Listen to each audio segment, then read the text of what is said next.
जय लक्ष्मी माता. ओम नमो भगवते वासुदेवाय. श्री विष्णू पुराण पंचम अंश अध्याय 71. कृष्ण रुक्मिणी विवाह. पराशर मुनी म्हणाले, विदर्भात कुंडिनपूर नावाचे एक नगर होते. तेथील राजाचे नाव भीष्मक असे होते. त्याच्या मुलाचे नाव रुक्मी आणि मुलीचे नाव रुक्मिणी होते. कृष्ण व रुक्मिणी दोघेही परस्परांना आवडत होते, परंतु कृष्णाने मागणी घालूनही रुक्मिणी द्यायला नकार दिला, कारण तो कृष्णाचा द्वेष करीत असे. जरासंधाच्या मागणीवरून शिशुपालाला रुक्मिणी द्यावयाचे त्याने ठरवले. त्याप्रमाणे शिशुपालाचे हितचिंतक राजे जरासंधाचे वराड घेऊन कुंडनीपुरास आले. विवाह सोहळा पाहण्याच्या निमित्ताने बलराम व इतर यादवांना घेऊन कृष्ण तेथे आला. विवाहाला एक दिवस अवकाश असताना कृष्णाने रुक्मिणीला पळवून नेले. बलराम व इतर यादव रुक्मीकडील राजांशी लढत राहिले. पौंड्रक, वंतवक्र, विदुरथ, शिशुपाल, जरासंध आणि शल्व इत्यादी राजे त्याच्याशी लढले, परंतु बलराम व इतर यादवांनी त्यांना पराभूत केले. त्यामुळे रुक्मिणी कृष्णाला मारल्याखेरीज कुंडिनपुरात प्रवेश करणार नाही अशी प्रतिज्ञा केली. त्याने श्रीकृष्णाचा पाठलाग केला, परंतु त्याच्या सुसज्ज सैन्याचा पराभव कृष्णाने केला. अशा रीतीने कृष्णाने रुक्मिणीशी राक्षस विवाह केला. आपल्या घरी पोचताच त्यांचा विधिपूर्वक विवाह झाला. अध्याय 72. प्रद्युम्नाचे हरण. श्री पराशर ऋषी म्हणाले, कृष्ण व रुक्मिणी यांना प्रद्युम्न नावाचा सुंदर मुलगा झाला. तो कामदेवाचा अंश होता.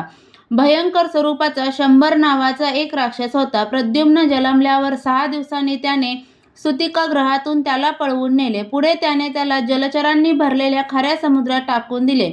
तेथे प्रद्युम्नाला एका मोठ्या माशाने गिळले. एका कोळ्याने जाळ्यात पकडलेल्या माशांमध्ये हा मासाही पकडला गेला. त्या कोळ्याने हे सगळे मासे शंभसुराला भेट दिले. मायावती नावाची त्या असुराची पत्नी आचार्यांवर देखरेख करीत असता मासे चिरताना एका माशाच्या पोटातून प्रद्युम्न बाहेर पडला. हा सुंदर मुलगा पाहून तो इथे कसा आला असे कोडे मायावतीला पडले. तेव्हा तेथे आलेल्या नारदांनी त्याची सर्व हकीकत तिला सांगितली आणि त्याचे पालन कर असे नारद म्हणाले. त्या बालकाच्या सौंदर्याने मोहून गेलेल्या मायावतीने त्याला प्रेमाने वाढवले. तो मोठा झाला तेव्हा त्याच्या प्रेमाने ती आंधळी झाली. तेव्हा तो म्हणाला, तू मातृत्व भाव सोडून माझ्याविषयी अन्य भाव का धरला आहेस? तेव्हा ती म्हणाली, तू माझा पुत्र नाहीस, भगवान कृष्णाचा पुत्र आहेस. तसेच तिने त्याला जन्मापासूनची हकीकत सांगितली. ती हकीकत ऐकून प्रद्युम्नाला अतिशय राग आला आणि त्याने शंभराला आव्हान दिले. त्याने शंभर व त्याच्या असुर सैन्याचा संहार केला. त्याच्या 8 माया त्याने आत्मसात केल्या. त्यातीलच एका मायेचा प्रयोग करून मायावतीला घेऊन तो द्वारकेस आला. त्याला पाहून कृष्णाच्या राण्यांना वाटले की तो कृष्णच आहे. रुक्मिणीने त्याची चौकशी करताच तेथे नारद आले. त्यांनी रुक्मिणीला सर्व हकीकत सांगितली. त्यांनी सांगितले, शंकराच्यामुळे भस्म झालेल्या मदनाचा हा पहिलाच अवतार होय. मदनाची पत्नी रती हिचा अंश म्हणजेच ही मायावती होय. पुत्र व सून यांची भेट झाल्यामुळे कृष्णाला, रुक्मिणीला तसेच इतरांनाही खूप आनंद झाला. अध्याय 73. रुक्मीचा वध. कृष्ण व रुक्मिणी यांना चारुदेशन, सुदेशन, चारुदेह, सुषेण, चारुगुप्त, भद्रचारू, चारुविंद, सुचारू हे पुत्र आणि चारुमती नावाची मुलगी झाली. रुक्मिणीखेरीज कृष्णाला कालिंदी, मित्रविंदा, सत्या, जांबवती, रोहिणी, भद्रा, सत्यभामा आणि लक्ष्मण अशा 7 राण्या होत्या. रुक्मीच्या कन्येने प्रद्युम्नाला स्वयंवरात वरले. तिने अनिरुद्ध नावाच्या बलवान पुत्राला जन्म दिला. तो युद्ध करताना कधीच थांबत नसे, तसे शत्रूंशी लढताना त्याचेकडे समुद्रासारखे बल असे. या अनिरुद्धाला आपली नात देण्याचे रुक्मीने ठरवले.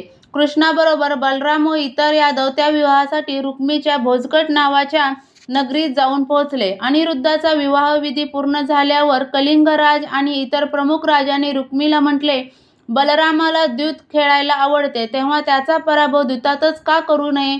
रुक्मीला ते पटले. त्याप्रमाणे त्याने भर सभेत बलरामाशी द्यूत खेळायला सुरुवात केली. द्यूताच्या डावामध्ये रुक्मीने 1000 निष्क 2 वेळा जिंकले. नंतर 10,000 निष्क देखील बलराम हरले. तेव्हा कलिंग त्यास हसू लागले. रुक्मीही दुर्वचेने बोलू लागला. ते पाहून बलराम अतिशय रागावले. तेव्हा बलरामाने रागातच 1 करोड निष्क लावून द्यूत खेळले. तो डाव त्यांनी जिंकला. तेव्हा बलराम जोरात म्हणाला, हा डाव जिंकला आहे. त्यावेळी रुक्मीही म्हणाला, नाही, हा डाव मी जिंकला आहे. त्याच वेळी आकाशवाणी झाली की या डावात बलराम जिंकला आहे, रुक्मी खोटे बोलत आहे.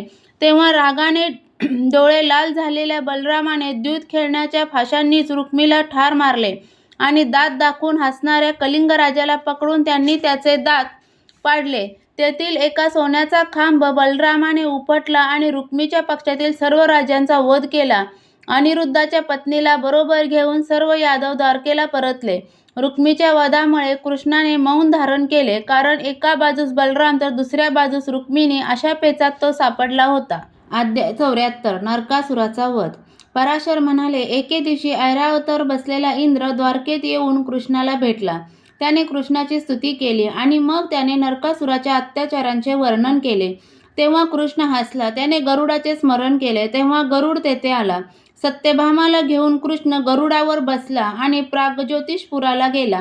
त्या पुराच्या चारही बाजूंना 100 योजने मूर दैत्याने तयार केलेले धारदार सूर्यांसारखे तीक्ष्ण पात्यांचे कुंपण होते. ते कुंपण कृष्णाने आपल्या सुदर्शन चक्राने तोडले. त्याबरोबर मूर दैत्य त्याच्याशी लढायला आला. कृष्णाने त्याला ठार केले. तसेच त्याच्या असंख्य अनुयायांनाही ठार केले, ते सुदर्शन चक्रानेच. अशा प्रकारे कृष्णाने हयग्रीव व पंचजन इत्यादी राक्षसांचा संहार करून प्राग्ज्योतिषपुरात प्रवेश केला. त्या पुरात अत्यंत मोठे सैन्य असलेल्या नरकासुराशी कृष्णाने युद्ध केले आणि दैत्यांना मारले. सुदर्शन चक्र घेतलेल्या कृष्णाने लढताना शस्त्रांचा वर्षाव शत्रूंवर केला. अखेरीस त्याच्या सुदर्शन चक्राने नरकासुराच्या शरीराचे 2 तुकडे झाले. तेव्हा पृथ्वीवरील सर्व लोकांनी कृष्णाची स्तुती केली. नरकासुराच्या घरातील अनेक प्रकारची रत्ने, त्याच्या अंतपुरातील 16,000 कन्या, 4 दात असलेले 6,000 हत्ती, 21 लाख कंबोजी घोडे, हे सर्व काही नरकासुराच्या नोकरांनी द्वारकेस पोहोचवले. वरुणाचे छत्र आणि मणिपर्वत गरुडावर घेऊन कृष्ण सत्यभामेसह द्वारकेस परतला. अध्याय 75 पारिजात वृक्षाची भेट. श्री पराशर म्हणाले, अशा रीतीने नरकासुराच्या नगरीतून निघालेल्या गरुड कृष्ण व सत्यभामेसह स्वर्गात घेऊन आला. स्वर्गाच्या दाराशी श्रीकृष्णाने पंचजन शंख वाजवला. तो आवाज ऐकून सर्व देव जमले.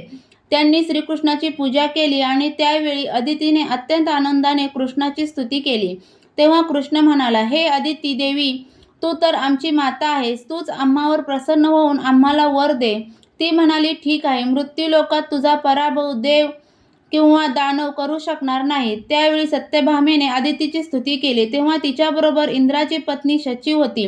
शचीच्या अंगावर पारिजात वृक्षाची सुंदर फुले होती. सत्यभामा मनुष्य असल्याने ती फुले शचीने तिला दिली नाहीत. त्यानंतर कृष्ण आणि सत्यभामा नंदनवनात म्हणजेच देवतांच्या उद्यानात आले.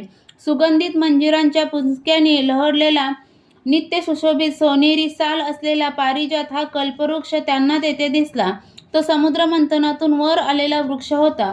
तो कल्पवृक्ष पाहून सत्यभामेला अतिशय प्रसन्नता वाटली आणि ती म्हणाली, हा वृक्ष तुम्ही द्वारकेत का नेत नाही? जांबवती किंवा रुक्मिणीपेक्षा तुम्ही मला जास्त प्रिय मानता, तर हा वृक्ष तुम्ही येथून नेऊन माझ्या अंगणात का लावित नाही? तेव्हा श्रीकृष्णाने तो पारिजात उचलून गरुडावर ठेवला. त्यावेळी इंद्राचे रक्षक म्हणाले की, इंद्र रागवेल, तुम्ही हा वृक्ष नेऊ नका. तेव्हा सत्यभामा म्हणाली, समुद्र मंथनातून वर आलेल्या रत्नांचा उपभोग सगळेजण घेतात. शिवाय या कल्पवृक्षावर इंद्रानेच अधिकार का सांगावा?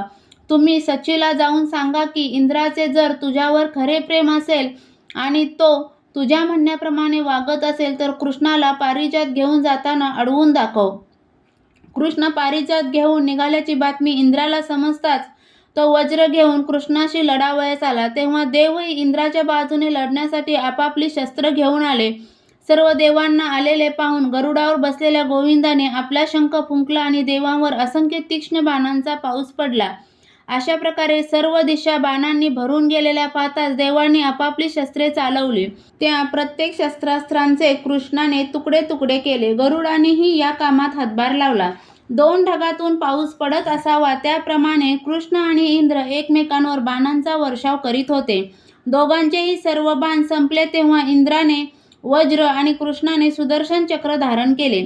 इंद्राचे वज्र कृष्णाने आपल्या हातात पकडले. आपले वज्र हातातून जाऊन कृष्णाच्या हातातील चक्र फिरताना इंद्राने पाहिले. गरुडाच्या प्रहारांनी ऐरावत जायबंदी झालेला पाहिला. त्यामुळे इंद्र पळून जाऊ लागला. तेव्हा सत्यभामेने त्याला म्हटले, अरे तू रणांगणातून पळून जाऊ नको, कारण पारिजाताच्या फुलांविरही शची पाहून तुला काय आनंद होणार? हा पारिजातून हे संकोच घेऊन जा, कारण हा स्वर्गात राहणेच देवांना सुखकर ठरेल. तुझ्या पराक्रमाने सचीला गर्व झाला होता, त्यामुळे तुमच्या घरी येऊन सुद्धा तिने माझ्याकडे विशेष लक्ष दिले नाही. म्हणून मी केवळ माझ्या पतीचा पराक्रम दाखवण्यासाठी हे युद्ध घडवून आणले. मला पारिजात रूपी परक्यांची संपत्ती नको. हे ऐकून इंद्र परत फिरला. त्याने तिची क्षमा मागितली व कृष्णाची स्तुती केली. कृष्णाने त्याचे वज्र त्याला परत केले. तेव्हा इंद्र म्हणाला, हे प्रभो, मी तुमचे खरे स्वरूप जाणतो. तुम्ही जगाचे रक्षण करण्याच्या कामात तसेच जगातील काटे दूर करण्याच्या कामात घडलेले आहात. त्या कार्यात थोडीशी मदत व्हावी म्हणून हा पारिजात तुम्ही घेऊन जा. तुम्ही पृथ्वीचा त्याग कराल तेव्हा हा वृक्षही माझ्याकडे येईल. तेव्हा कृष्ण म्हणाला, ठीक आहे, तसेच हो. सिद्ध गंधर्व देवर्षी हे स्तुती करीत असताना कृष्ण सत्यभामा गरुडावर बसून द्वारकेस परतले. द्वारकेत आल्यावर पारिजात वृक्ष सत्यभामेच्या भवनाजवळ कृष्णाने लावला. कृष्ण परतल्यामुळे द्वारकेतील यादवांना आनंद झाला. पारिजात वृक्षाच्या जवळ आलेल्या आपल्या पूर्वजन्माच्या आठवणी येतात. पारिजाताच्या फुलांचा सुगंध त्याच्या भोवती 3 योजने पसरतो. नरकासुराच्या नोकरांनी आणलेले धन, हत्ती, घोडे सर्व काही आपल्या बांधवांना कृष्णाने वाटून दिले. नरकासुराने पळवून नेऊन डांबून ठेवलेल्या 16,000 कन्यांशी कृष्णाने विवाह केला. श्रीकृष्ण तेवढेच देह धारण करून तो प्रत्येकीजवळ नित्य राहत असे, कारण तो म्हणजे प्रत्यक्ष विश्वरूप विष्णूच होता. ओम नमो भगवते वासुदेवाय. आजच्या पुरते इतकेच. व्हिडिओ आवडला असेल तर लाईक, शेअर, सबस्क्राईब नक्की करा. जय लक्ष्मी माता.